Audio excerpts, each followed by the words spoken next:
My wife and I have been married since 2001 and together since 1999. She is the most intelligent, thoughtful, caring, loyal person I know, and I have always considered myself fortunate to have met and married her. Even today, she remains aesthetically beautiful, and men have consistently complimented her throughout our marriage. Despite their advances, she has always rebuffed them. Earlier this year, she was diagnosed with uterine cancer stage 1, and underwent a full hysterectomy.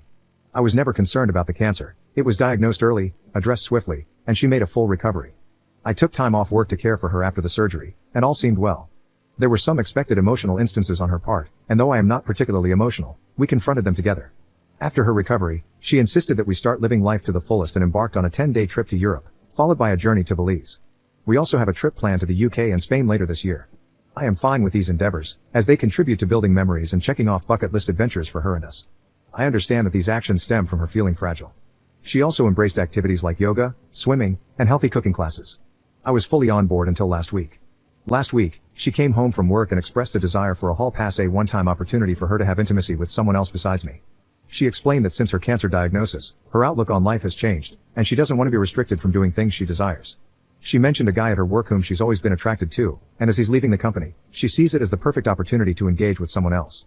She asserted that I could say no, but doing so would result in her being mad and disappointed at me for an indeterminate amount of time and would confirm my male toxicity and insecurity. I don't consider myself toxic, and if not wanting my wife of 20+ years to have intimacy with someone else is considered insecure, then I guess I'm insecure. I expressed appreciation for her openness but clarified that approval via coercion is not true approval. I also conveyed my disapproval of her language in describing my yet unknown reaction to this significant issue that could impact the rest of our marriage and life. The next morning, she apologized for putting such a weighty decision solely on my shoulders. To help, she decided to take the decision away from me. She booked a hotel near where her coworkers are having a farewell party for this guy and planned to spend the night there with him, hoping I would still be here when she returned. She assured me that she would answer any questions I have about the night afterward but not before. She refused to disclose any details about him, stating that she knows me too well, and revealing such information would lead me to dwell and obsess over him, making it too real for me. Her perspective is that the less I know, the better, which contradicts her offer to tell me anything I want to know after it happens. I think she assumes I won't want to know anything, or she simply will not tell me. Part of me thinks that at least she has been honest with me, and she has been through a lot since finding out she had cancer, so maybe I should just let it happen.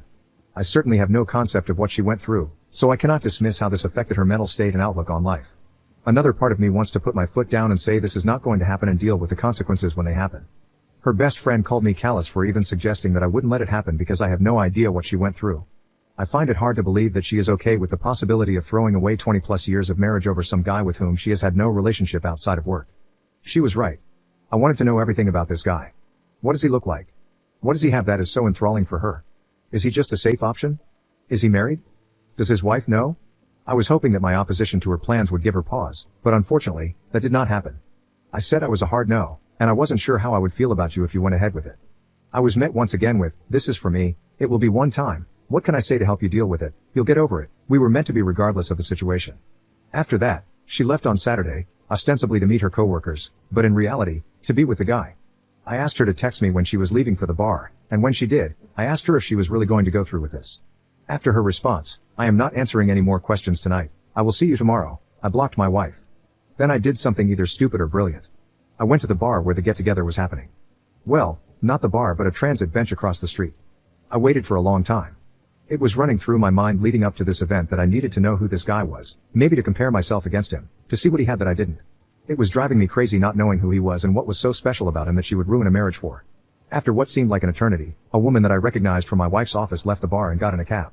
Soon, other people started filing out, and a whole group came out. People were hugging a man and shaking his hand. I assumed that I had my guy. I didn't see my wife and had a brief thought that maybe she called it all off. I unblocked her, and there were no messages. Everyone said their goodbyes and left. The guy was just standing outside for a couple minutes, and then my wife came out. She looked around, took his hand, and started walking away together. Of all the emotions I went through, trepidation, sadness, anger, it was disgust that really encapsulated the event for me.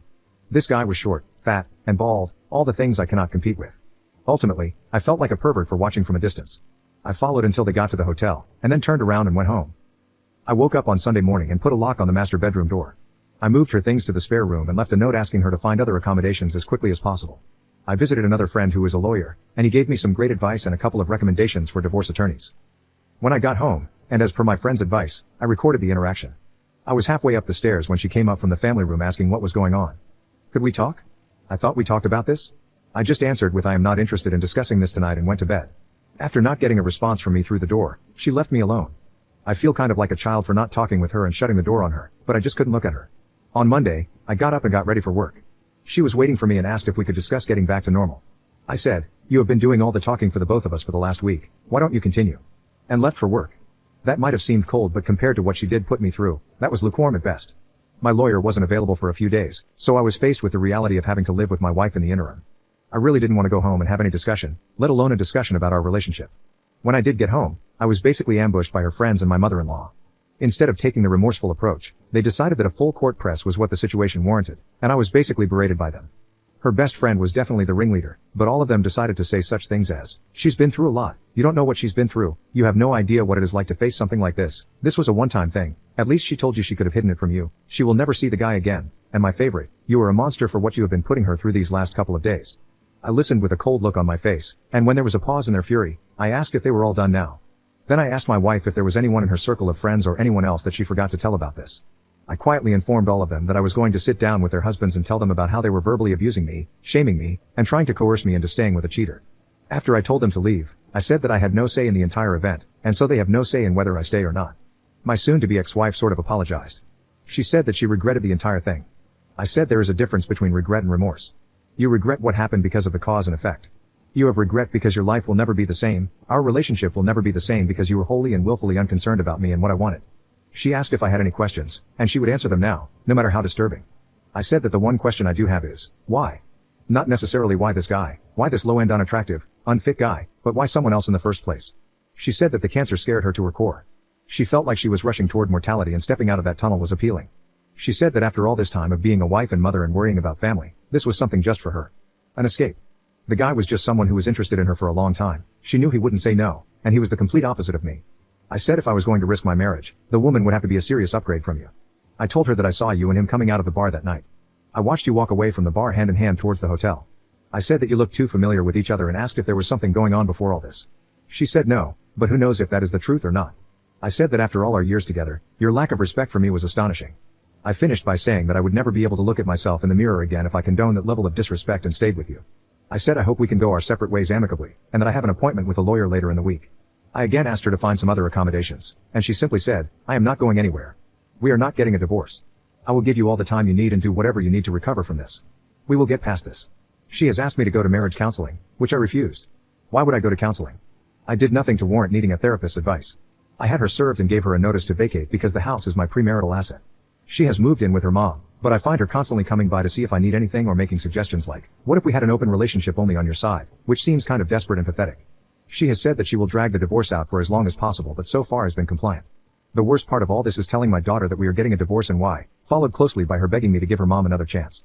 I am not sure I would have been afforded the same consideration if I was the one who was cheating.